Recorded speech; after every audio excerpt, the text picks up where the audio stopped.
আসন্ন লোকসভা নির্বাচনে তমলুকের বিজেপি প্রার্থী প্রাক্তন বিচারপতি অভিজিৎ গঙ্গোপাধ্যায় এদিন বিরোধী দলনেতা শুভেন্দু অধিকারীকে সঙ্গে নিয়ে এক বর্ণাঢ্য মিছিল করে যাচ্ছিলেন মনোনয়নপত্র জমা দিতে।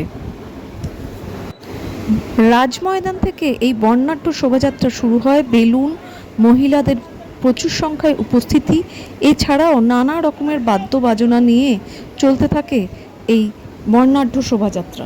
নিমতলিতে জেলাশাসকের দপ্তরে তার মনোনয়নপত্র জমা দেওয়ার কথা, কিন্তু সুর কাটল হসপিটাল মোড়ে এসে।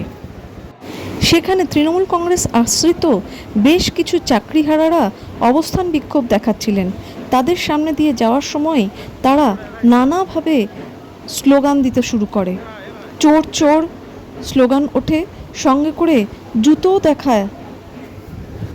পাল্টা স্লোগান দিতে থাকে বিজেপি কর্মী সমর্থকেরাও। স্লোগান পাল্টা স্লোগানে পরিস্থিতি উত্তপ্ত হয়ে ওঠে। এরপর তমলুক থানা থেকে বিশাল পুলিশ বাহিনী এসে পরিস্থিতি সামাল দেওয়ার চেষ্টা করে। পুলিশের সঙ্গে বিজেপি কর্মীদের একেবারে ধস্তাধস্তি শুরু হয়ে যায়। এই পরিস্থিতিতেই অভিজিৎ গঙ্গোপাধ্যায় তার মনোনয়নপত্র পেশ করেন।